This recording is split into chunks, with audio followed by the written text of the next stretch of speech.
Hello, everybody. Good morning, good afternoon, good evening, depending on where you are. I am at the Airport Marriott Hotel in Washington, D.C., and I don't know where Andrew is, but I know he's somewhere in Mexico. Are you in Monterey, Andrew? Okay. I'm in Oaxaca. Oh, you're in Oaxaca. Okay. Good for you. Okay, so a little bit about what we're going to be doing today. First off, thank you everybody for coming. We're delighted to have you here. Attendance is great, and it seemed to get better every time relations between the United States and China declined a little bit more, which seems to be something we can count on happening at least once a week. And that's been the case for quite a while now, and I expect it to keep being the case for quite a while, which is why we're here and probably why a lot of you are here. We're going to start out a little bit differently than we said we would. We're each going to give a very short presentation. We decided to do that because we saw so much commonality in the questions. We're going to try and answer a lot of the questions with a presentation, and then we're going to go through the numerous questions that we have received from you. I think it's close to 45 questions.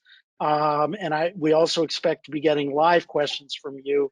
And we're going to save time, at least 10 to 15 minutes at the end for that. I'm going to start out by briefly introducing myself. Then I'll turn it over to Andrew to briefly introduce himself. And then we will do our presentations. Mine will probably take less than 5 minutes, and Andrew's will take less than 10 minutes. So I'm Dan Harris. I'm an international lawyer.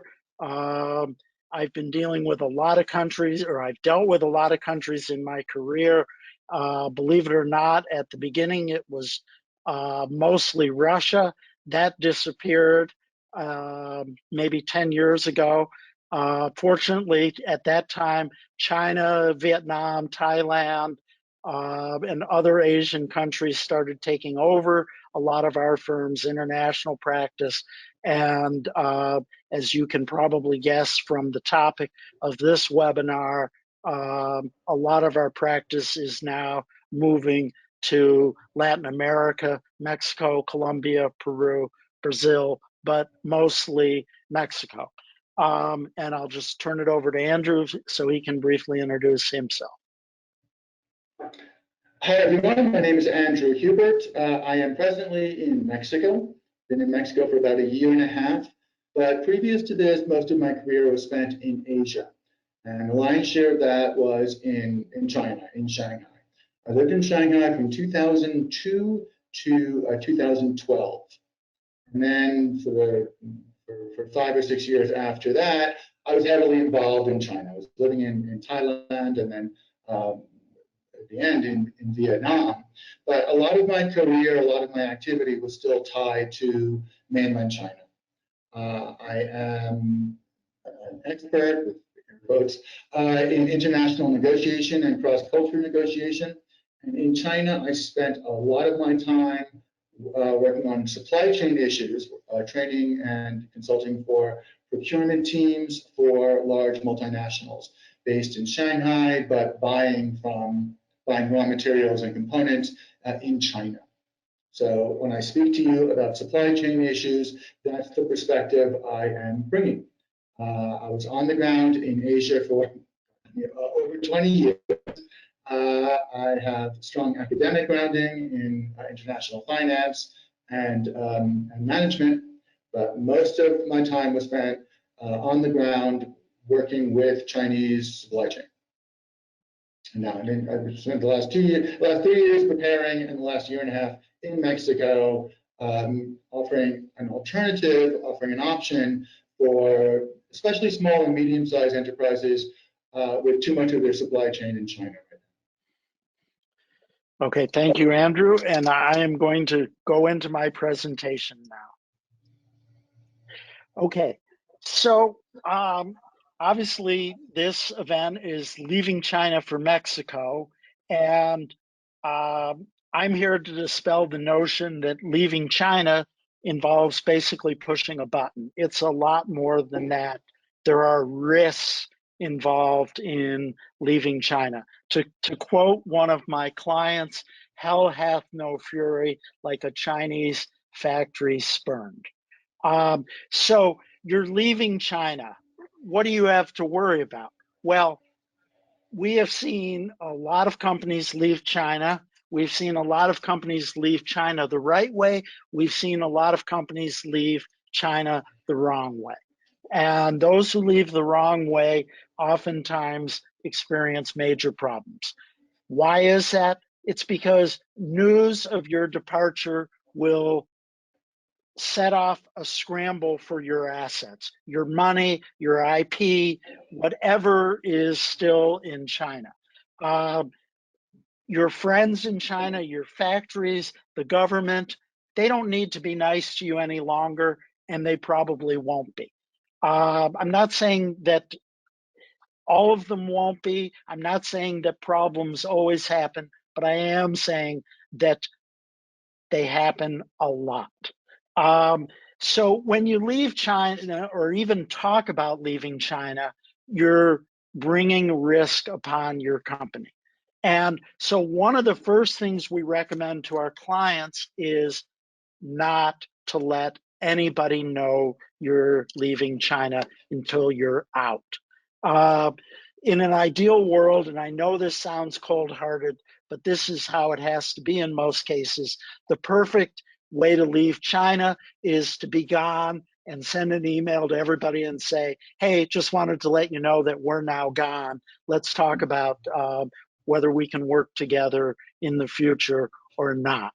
Uh, because what happens when they find out that you're leaving is then all of a sudden, any loose ends that you never tied before leaving China are going to get untied by your the companies with which you've dealt with in China. So one example that we see time and time again is an American company will tell their Chinese supplier that they're going to be leaving China for manufacturing somewhere else in, let's say, 6 months.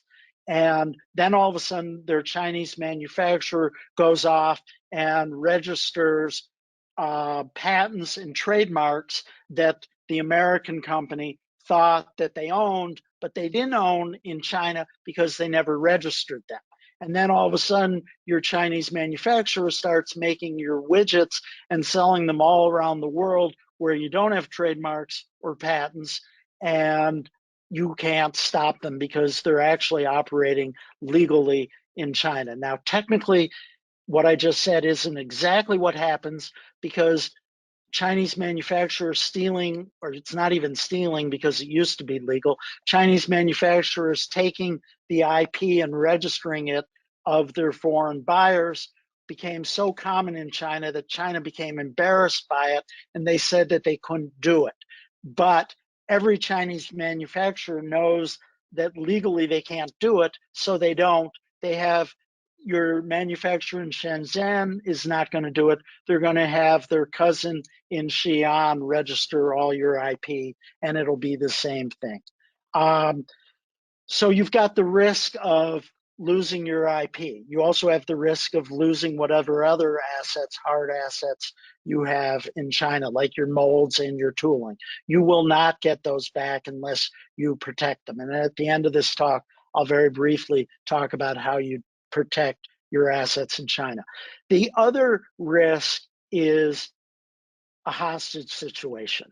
Uh, we used to write about Chinese hostage situations all the time because even our small law firm with, I think we've got maybe 30 lawyers, we would deal with probably one hostage situation in China every month. And whenever we would write about it, people would get angry.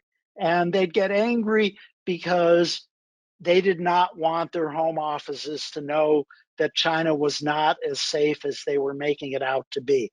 So we stopped writing about it because it was all it was doing was angering people. But I actually did an academic report with a professor from Cal Poly where we wrote about hostage situations in China, and they are very common and they can be very bad.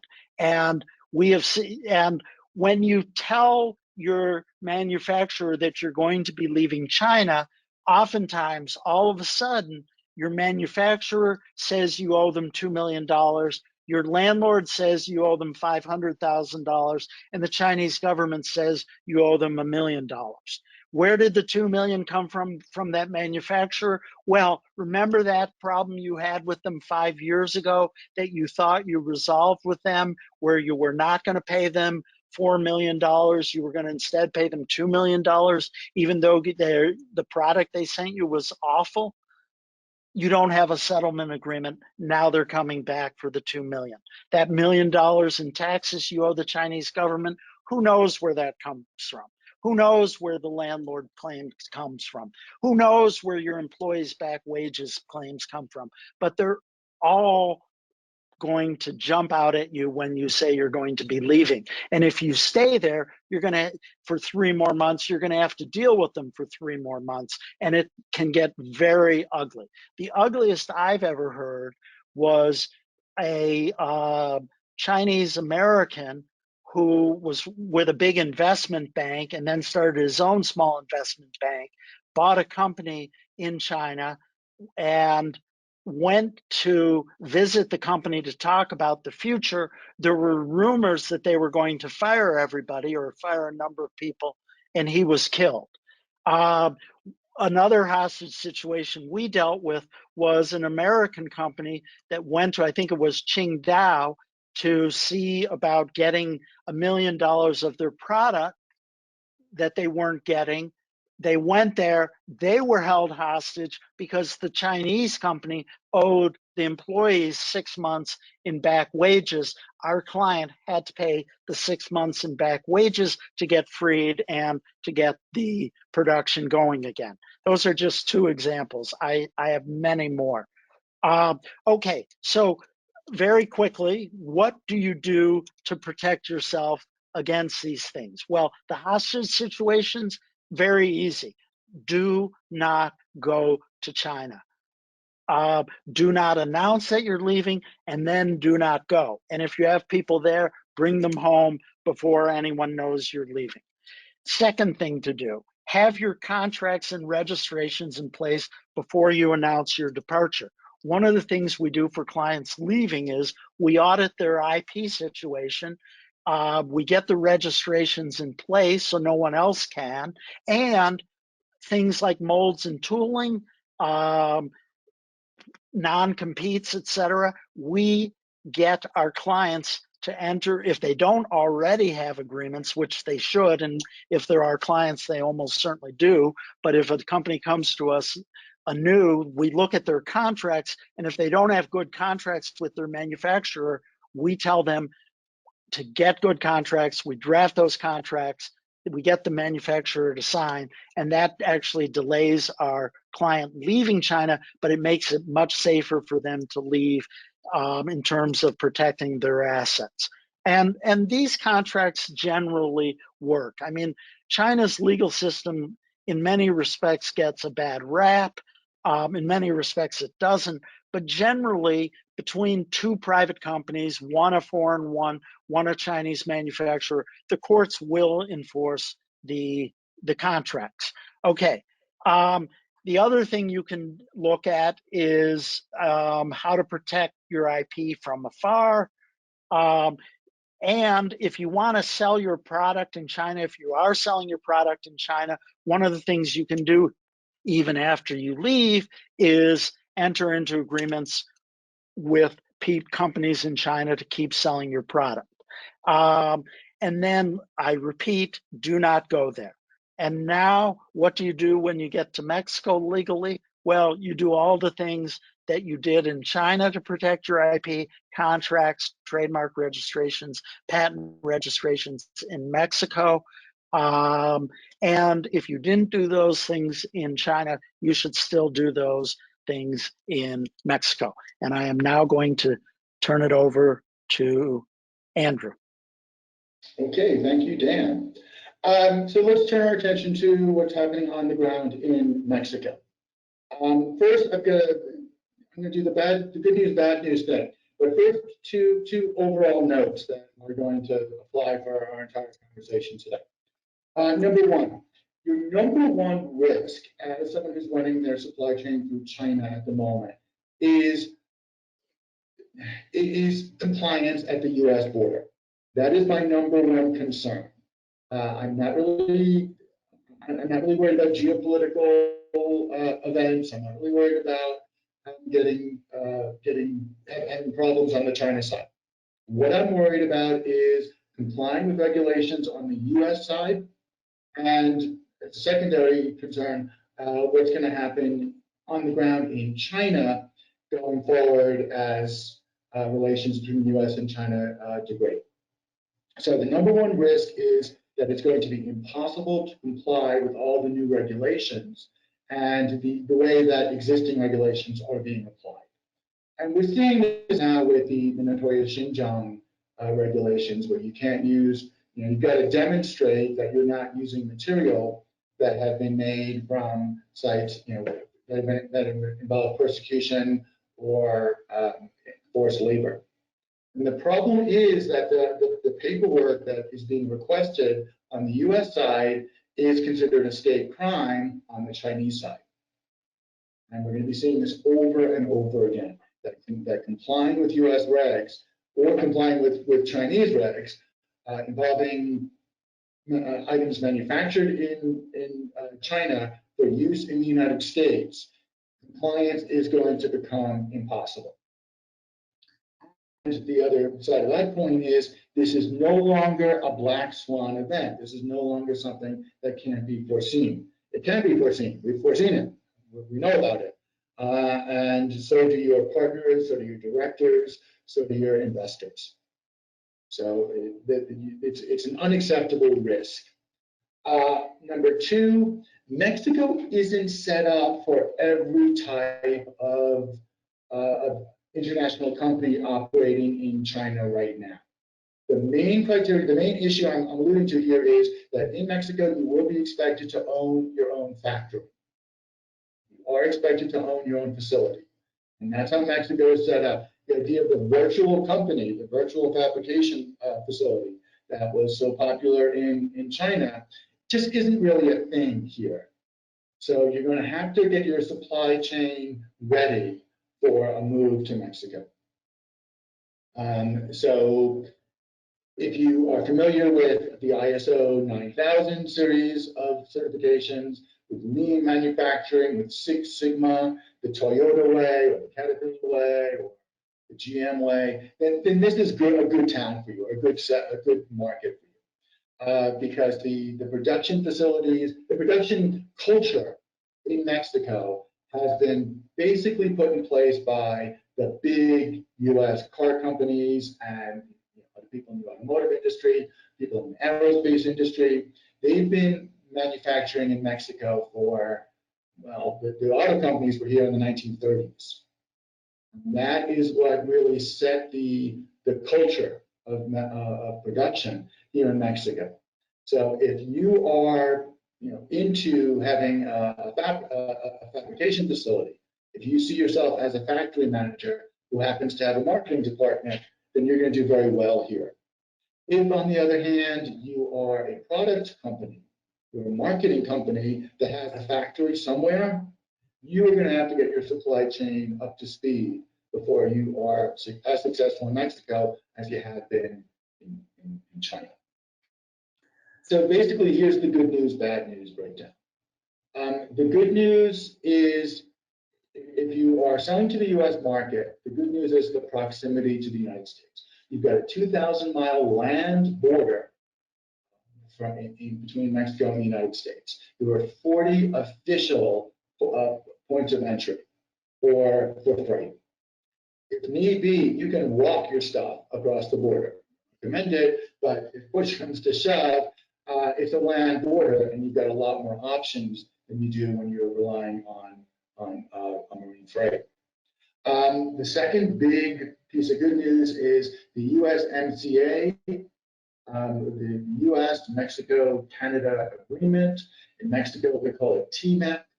That is the North American Free Trade Zone, which is probably the last free trade agreement that the United States is going to sign for quite some time. And Mexico is part of this. This is where nearshoring comes in. People talk about nearshoring, most of the time they're actually referring to Mexico.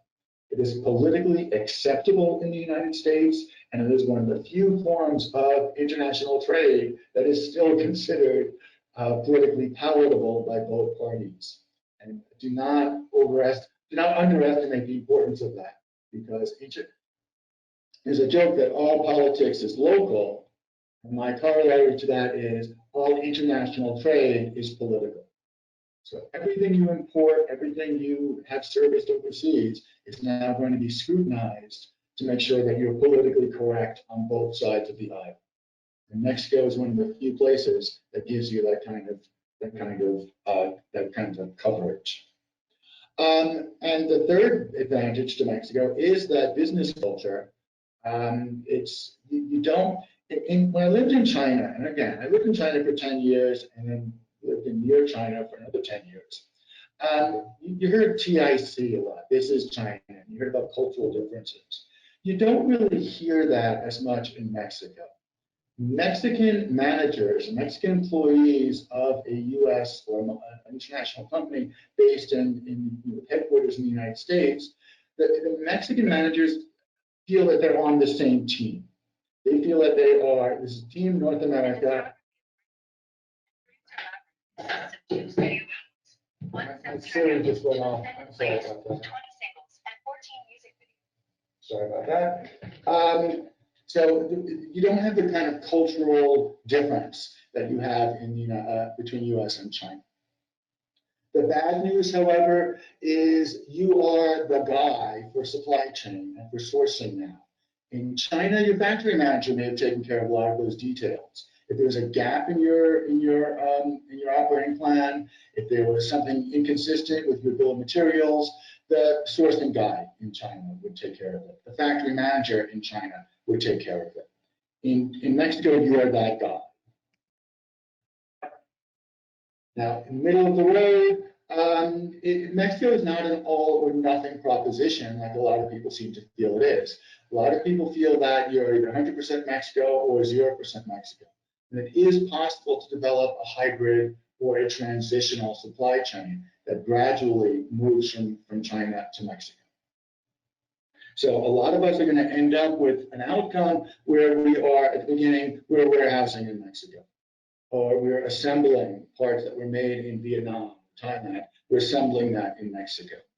Or we've got a 50-50 hybrid supply chain that comes partially from Mexico and partially from our old sources in Asia.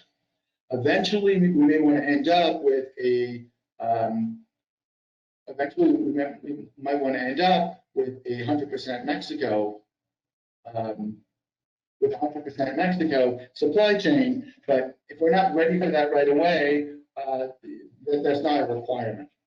The requirement is that we are consistent and we're compliant with all the regulations having to do with import and transformation and local content. And we label all our customs material accordingly. But for most people who have been operating a factory in China, if you've been operating your own factory in China, you'll find Mexico is an easier operating environment than it was in China. If you're relying on your factory manager for sources and for an operating plan, you may find that Mexico requires a little bit more effort. Okay. Okay, thank you, Andrew. Okay, so I said we would go with the questions we got before the webinar first, but a question popped up, which I think is the perfect question to ask right after Andrew's talk, and it was something I was actually going to comment on. And the question is, does this mean that there is no contract manufacturing in Mexico? And I'm going to answer that, even though I'm not the supply chain person, I'm going to answer it based on what I have seen. And the answer is no, it doesn't mean that, but it does mean that it really depends on your product, meaning that we have had clients who a particular kind of product and they searched high and low in Mexico for someone to make it for them and they never found anybody. There are certain products, let's say blue jeans, that it's relatively easy to find somebody in Mexico to make for you without a factory. Then there are other products. An example I'm aware of is windows, where a client found a manufacturer in China they wanted to do business with, and they had to sit down with that manufacturer and basically sell them on the idea of carving out a third of their factory for that. And it was hard going. It took like 6 months, but it worked. But in Mexico, that is generally not the way things go. But I think over time we'll see more of it, but whether that works for your particular product or not is something that's going to have to be resolved on what we lawyers like to say is a case-by-case basis. And I wasn't planning to pitch Andrew here, but I feel almost like I have to, because the reality is it's people like Andrew that are going to have to slog through Mexico and find your suppliers, potential suppliers, and see if they're interested, because there is no Alibaba-like list. And in fact, I'm going to jump to a question here, which is, why don't we all get together and set up an Alibaba-type list for Mexico? And the answer is that companies like Alibaba have tried. Believe me, I know. And it's really not going to work for Mexico the way Mexico is set up right now. You're not going to be able to find 7,000 factories that can make your socks or will make your socks in Mexico. It's just not that situation there. Andrew, do you have anything to add to this? Um, I tend to agree. We're painting in broad strokes. There are contract manufacturers here, but they don't have the same relationship to international business that they do in China. First of all, they are not. Mexico isn't integrated that way. In China, there's this tremendous horizontal network, and everyone knows a little bit about everyone else's business. So finding a supplier, finding a contract manufacturer, finding a specialist from within someone's Guanxi network, someone, I'm dating myself, but from someone's Rolodex or from someone's contact list, was something that people stepped up and did. It was considered good business. In Mexico, that is not so. People don't share their network the same way. There is not the same horizontal network of contract manufacturers. It's not considered. This is an Asian business. This is a business that was largely developed by Taiwan and Korea in the 80s, and then was picked up, China picked it up and ran with it and really developed this OEM/contract manufacturing industry. It doesn't really exist in other places to the extent that it does in China.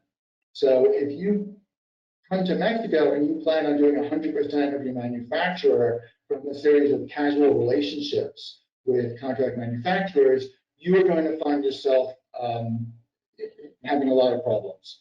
It's probably not going to get off the ground. You can find good relationships with manufacturers here, but each one has to be negotiated quite intensely. This is more of a partnership than a set of transactions like they were in China. And you are the point person. Even if you use someone else, you're going to have to eventually negotiate face to face with that factory manager here in Mexico. And he's going to be making judgments about you as a person, not just about your project. Okay, so I'm going to keep going off script here because we are getting terrific and relevant questions from the current audience. So I'm just going to go with those. This next one comes from a terrific Mexican lawyer who I know. And his question is, in your experience, is it better to buy a portion or all of a company in Mexico with Asian investment, or build and start from scratch? Boy, that's a tough question. And so I'm going to turn it over to Andrew. Thank you. Thank you. Okay. There has been a lot of, I'm going to try to read into this question a little bit. There's this sort of, among Westerners, there's this notion that the Chinese are going to rush in and start building out this contract manufacturing ecosystem, like we saw in China, because it makes so much sense to us. That doesn't make quite as much sense here on the Mexican side. So, you know, proposing a quick joint venture with a Mexican factory, between a Mexican factory and an Asian partner, it sounds good. I think it's one of these issues that sounds a lot easier than it's going to be. So far, there has not been much appetite within Mexico for that kind of contract manufacturing business. They don't really get it. They don't understand going through all the trouble of setting up a factory if you don't have a client or if you don't have a customer already. That's one of the differences in corporate culture between China and Mexico. Mexicans are much more risk averse. And contract manufacturing to a Chinese factory manager doesn't seem that risky a proposition. In Mexico, it's considered a little bit riskier to set up a factory, to buy the equipment, to hire a team, to hire a staff, and not have customers, you know, already signed up. So, okay, next question. This is from the live audience, but I'm going to mix in a bunch of questions because we got a ton of them before this event. So also with Chinese companies increasing their presence in Mexico, what do you see the impact being on American companies seeking Mexican partners? That's question one. Question two, many Chinese companies are setting up shop in Mexico. What is their strategy here? What are the pros and cons? And then the same question, impact to US companies. And I'm going to very quickly answer all these questions and then turn it back over to Andrew. Okay, so I'm going to answer these questions based on what I am seeing with Chinese companies that have come to my law firm wanting to go to Mexico, and what I'm hearing from Mexican lawyers who have had similar. And what I am seeing is that our law firm, and I'm guessing on the numbers here, we probably get 10 contacts a month from Chinese companies looking to go into Mexico. And 9 of those companies are doing nothing but kicking tires. They have no idea what they're doing, and they're never going to go into Mexico. The serious or I shouldn't say never, but I just don't see it. The serious Chinese companies that are going into Mexico are big companies with a plan. So a company might say, we're going to go into Mexico because we are supplying this part for the Mexican subway system. Or we're going to go into Mexico because we're making this product for the United States and we feel like we need to diversify our risks. And they're starting their own factories. We have had those companies. We have not had a single company that has followed through that is going in to make lawnmowers on a contract basis. Nothing like that yet. And what is their strategy? A lot of these companies that don't know what they're doing, and this touches on something Andrew said, which is an important element here is US Customs. A lot of these companies believe that they can take their iPad charger and ship the 75 components for that charger that are made in China, ship those components to Mexico, and have a tiny factory in Mexico put those components into a case, ship that product to the United States, and have it enter the United States tariff-free because it's made in Mexico. And we tell them, no, that's not the way it works. And they're like, well, why is that? And then I tell them everything I know about US Customs, which is basically one sentence, which is there has to be a substantial transformation in Mexico of that product. And then they ask me what substantial transformation means. And I say, you're going to have to talk to one of our customs lawyers because this is way above my pay grade. It's incredibly complicated. And typically what we do for clients is we actually talk to US Customs, which is a very strange thing. That's common in China, but not so common in the US. And they help us figure out what needs to be done to qualify. So it's a long process. And these Chinese companies don't understand that yet. So that's what I am seeing. Andrew, what are you seeing?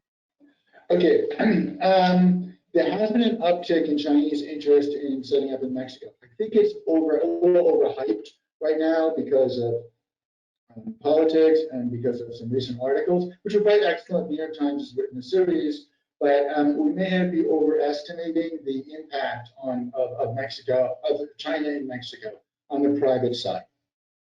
When you're looking at Chinese investment in Latin America, there are two things you're looking at. You're looking at the projection of state and party policy. You don't see as much of that in Mexico because of a trade agreement between Mexico and the United States. But in other parts of Latin America, states, the state-owned enterprises are very active. So there is an overall strategy. In Mexico, however, especially the Monterrey industrial park called Hofusan, that's getting a lot of attention. The Hofusan industrial park near Monterrey is all Chinese. And that is a response to customs, to the tariffs. Are they going to be successful? I defer to Dan's knowledge on this, but a lot of these aren't even electronics companies. A lot of these are companies like furniture companies where they can locally source eventually. Companies like Hisense, the big Chinese mobile and electronics maker, I think they're going to have the same problems that a lot of the Americans and Europeans have when they move their supply chain out of China.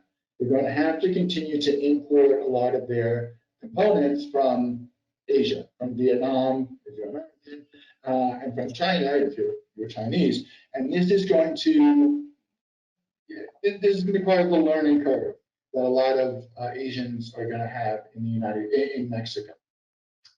As far as the impact of a lot of Mexican investment in a lot of Chinese investment in Mexico, yeah, this could be competitive for U.S. firms. We are competing for scarce resources in Mexico, especially power and water in some areas, Monterrey. But we're also competing for access to governments and for access to state entities. And China sort of has an advantage there. As far as lithium, China's Gongfang lithium company has shown up in a lot of reports and a lot of rumors that they're going to get a monopoly concession to refining the Sonoran lithium deposits that Mexico has. So yeah, this is sort of a shadow over future prospects that in the past, a lot of the people that Americans have turned to for assistance in China production may end up being competitors when we are looking to acquire resources in Mexico. All right, next question. This is a live one also. I like this question. Do you recommend using a sourcing agent for contract manufacturers in Mexico or just try to find them on our own? We are looking for injection molder for large plastic parts. I'm going to answer this first because I have no dog in this fight. And my answer is, if you've got the people who can find the manufacturers in Mexico, more power to you. You should use them. We have one client who had someone who had been in their business in Mexico for 15 years. He found someone for them. Most of our clients do not have that capability. And one of the issues with Mexico is, again, there are no real lists out there. And there are incredibly few people who are doing sourcing assistance in Mexico because it's really quite new. If you ask me for someone who could help you source XYZ part in China, I could give you 10 names and tell you, this is the difference between them. In Mexico, it's not that way. It's not that way yet. Andrew, do you have anything to add to that? It is possible. We might be overstating well, we're not overstating the difficulty in working with a contract manufacturer in Mexico, but we are, I think, accurately saying how difficult it is to find someone.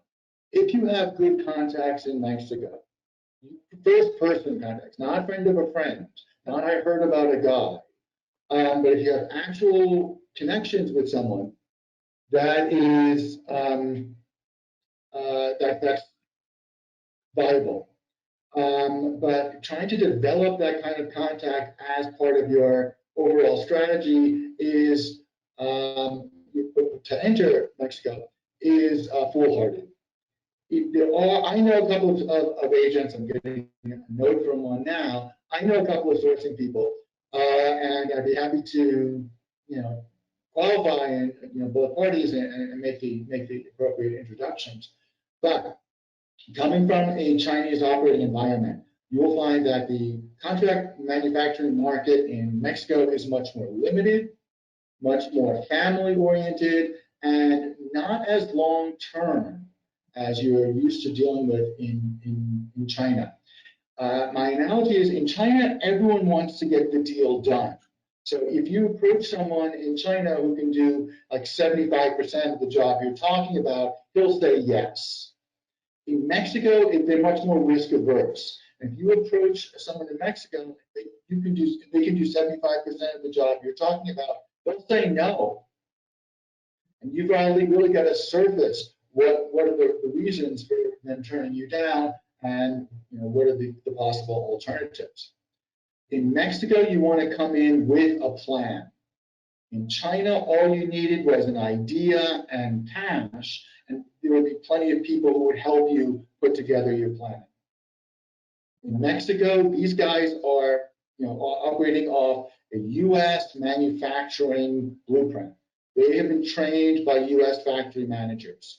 They are used to seeing complete bills of materials, complete operating plans with specifications for each part in advance. They're not used to having gaps in your operating plan or gaps in your bill of material. And that includes the contract manufacturers as well. Even the contract manufacturers in Mexico are going to expect specifications, not back of envelope drawings. Next question, and I'm going to direct this to you, Andrew, and I'm going to ask you to answer yes or no. Does Mexico have the capacity to host a large-scale migration of supply chains from China? Mexico, not really. Mexico has no desire to be the factory of the world. China changed a lot of things about China. I came to China in 2002 when we weren't really sure this capitalism thing was going to make it. And then China started saying, well, this giant part of the city is going to be for warehousing. This giant part of the city, we're going to redo the infrastructure. This is going to be for manufacturing. Mexico doesn't do that. So the answer is no. Mexico is not going to have room for 100% of the capacity that China has. And Mexico has no desire for that. Mexico may make room for electric vehicles or lithium batteries. And that will be on the state level. Like Nuevo León is very into they're improving their infrastructure. And Chihuahua is improving their infrastructure. It's not federal government. It's not the state. It's not Mexico. It is individual states. So they're going to carve out specialties that they're interested in, and they're mostly going to be in electronics. Mexico is interested in improving its infrastructure, but there really aren't any plans for a state-driven improvements in supply chain, in infrastructure, or in training. The human capital element is something Mexico could be doing quite easily, and they're not. So I wouldn't look for any big state-driven changes like the ones that you're describing, like the ones that China performed. Mexico will not be the factory floor for the world.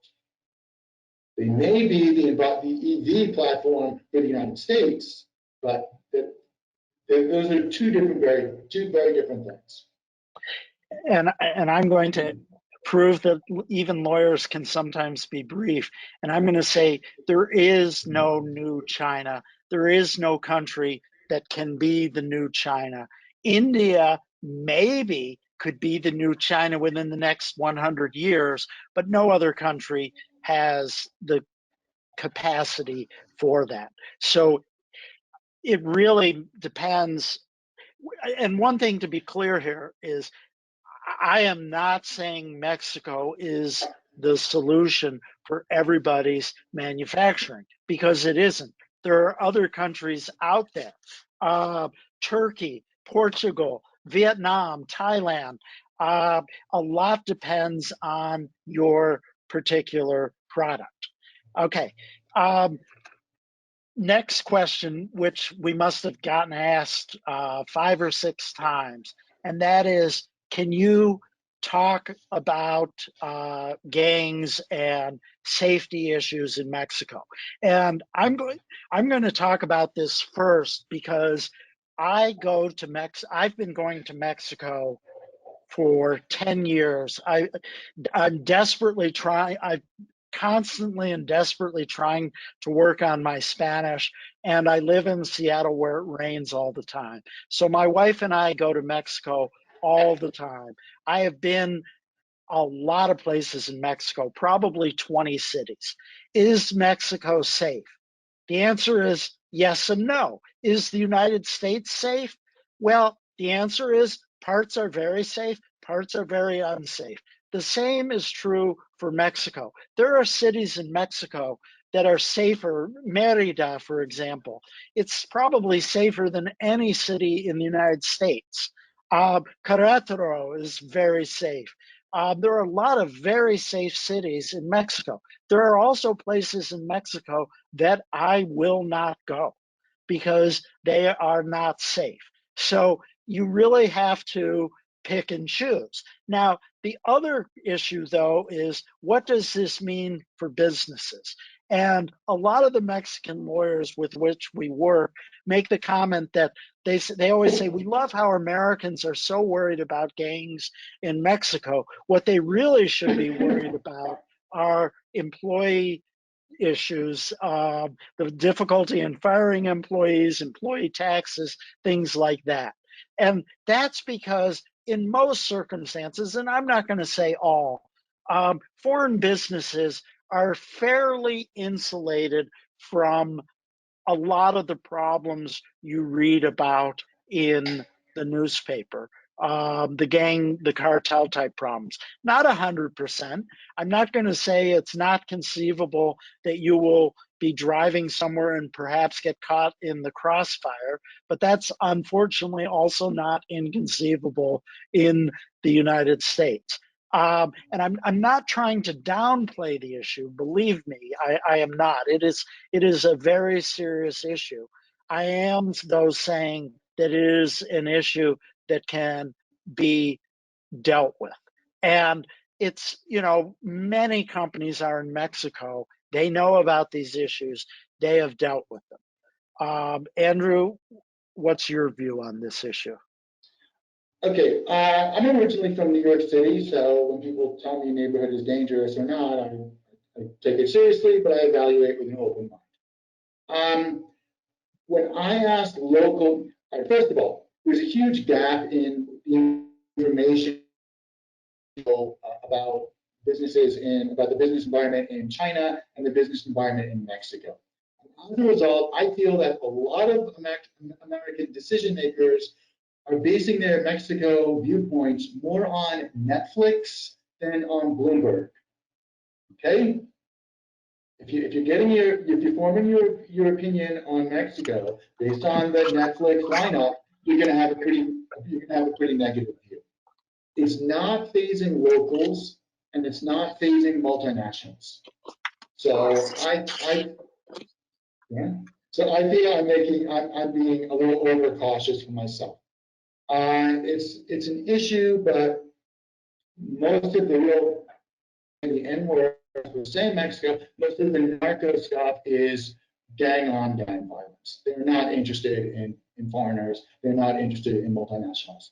The exception seems to be the mining industry. Mining industry sometimes has more direct impact, more direct interaction with organized crime. A lot of what's considered organized crime in Mexico is not really the drug stuff, it's just street level crime.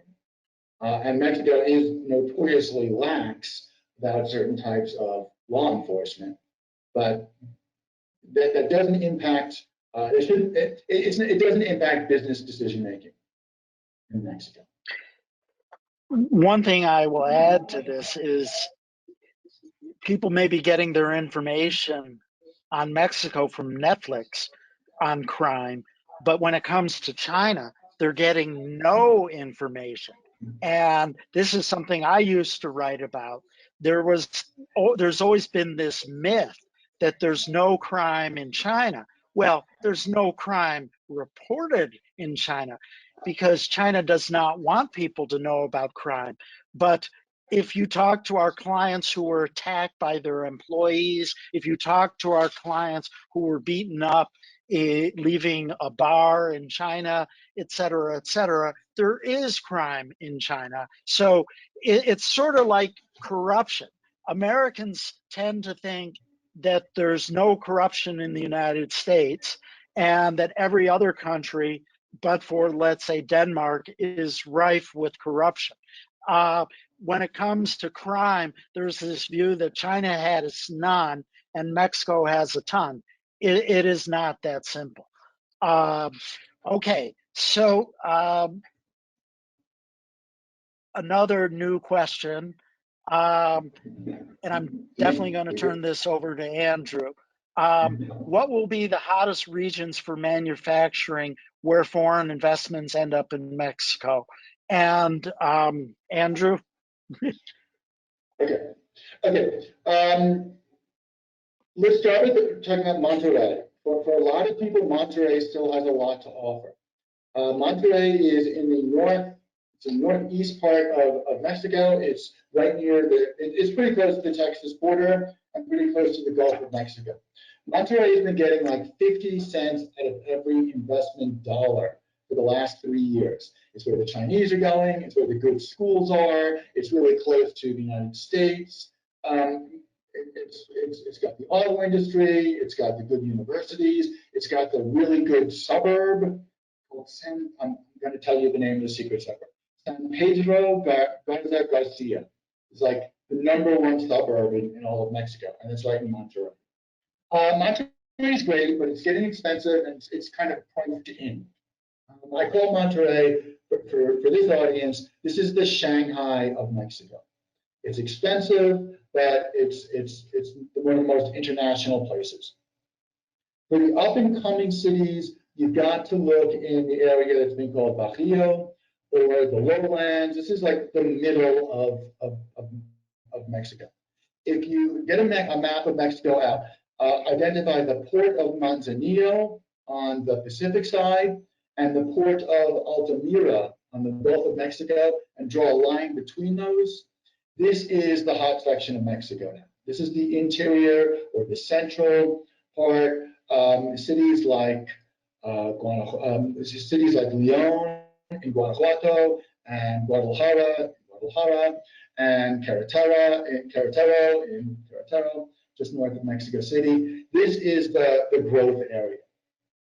And there are two lines in Mexico. The one I just gave you, the Bahia line between the ports, and then the entire border between Tijuana and Monterrey on the border of the US.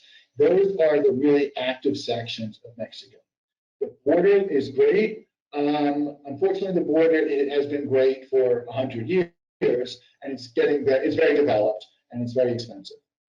Some of you will still need to be there. And Chihuahua and Ciudad Juarez is the hot area in Chihuahua. Monterrey is great, Saltillo is great, but you're going to be paying a premium. Everyone knows these are great areas. It's the areas around in Guadalajara and Guanajuato that are the up-and-comers. So that's what I would be looking at if I were you. You might see me there, so I might be moving there. Okay, unfortunately, we have time for only one more question. We left a huge number of questions unanswered. And out of, yeah, that's the list of questions we literally never got to. And I apologize to everybody whose questions, right, whose questions did not get answered. What we will do is in 3 or 4 weeks, we will reprise this event and answer more questions. Because there are so many good questions, we couldn't even touch them. Here's an excellent question. Again, it's live. And I think it's a good question for us to end on. Can you comment on the relative attractiveness of Mexico as a location for supply chain transition out of China compared to other Asian locations such as Vietnam, Indonesia, Cambodia, etc.? I'm going to give a quick answer to this based on what I've seen. The reality is, and this comes back to a lot of what we've been saying, a lot depends on your business. Vietnam is great for certain things, especially if you can find somebody there who's got capacity. I always joke that Vietnam is full. I like Vietnam. We've done a lot with Vietnam. I am not a fan of Cambodia. There are people who are, but it seems like companies that go there are going there for one reason. Well, for one reason, and that's because it's really cheap, and their Chinese factory has moved there. But oftentimes, their Chinese factory has moved there, and they're making Chinese products, and they're not going to legally be free of the China tariffs when they hit the United States. So Cambodia is rife with problems. Indonesia's fine. The Philippines is fine. I'm a big fan of Thailand. But in the end, it's really going to depend on your product. If your product is wood, I'd tell you go to Thailand. If it's automobile parts, maybe Thailand. If it's something else, not Thailand. I mean, it really comes down to what is best for your company and your product. And also another factor, and this is a huge factor for, let's say, the clothing industry, is what will your tariffs be from that particular country? We have a client that loves Vietnam. They're in the clothing business, and they talk about how it's their favorite country. So I asked them, why then do you manufacture in 13 different countries? Why don't you do everything in Vietnam other than diversification purposes? And they said, because clothing gets hit with different tariffs in just about every country, and Vietnam might have a 1% tariff for France, but a 20% tariff for the EU, but it might have a 20% tariff for Japan, whereas Thailand might have a 1% tariff for Japan. So it really depends on your company and your product. Andrew, anything you wish to add to that? Yeah, I speak to people from China who are talking about moving into other parts of Southeast Asia. Here's my view on that. If you have good contacts and you have a good arrangement in Vietnam already, go for it. It's not going to solve all your geopolitical risk problems, but it's going to cover enough. And if you do the right things with compliance, you should be okay. If you don't have an arrangement in Vietnam, if you're still 100% or 90% supply chain China, it's time to take an action, one way or another. Vietnam is not as hungry. No place is going to be as hungry as China for your investment dollars. Vietnam is crowded. Vietnam is slow, and Vietnam is going to be very selective about what they take because they have, they're full. Thailand, it's going to be slightly better, I guess, but you still got the same issues. They're sophisticated markets, though. Same thing with Malaysia and to a degree Indonesia. Cambodia and Laos, these are very, very low development areas. And if you're going there with a Chinese manufacturer, you've got to do your due diligence if you're shipping to the United States, because there might just be some label switching going on. I don't use that phrase lightly, but on the other hand, my position is dealing with customs is going to be your #1 trade challenge going forward. And that's where I think Mexico is going to offer you certain protections that you're not going to get in Vietnam and you're not going to get in Thailand. So yes, if you've got connections, if you've got an arrangement in Vietnam, fantastic. If you don't, get rolling on that, because you don't want to get caught in the rush of U.S. investors or European investors trying to flee China. People, it's not a good bargaining chip. Okay. Thank you, Andrew, and thank you to all our attendees. I apologize again for us barely making a dent in your questions. We will do this again soon. We hope all of you can attend the next time, and we will knock off more of your questions as best we can. Again, thank you, everybody, and goodbye.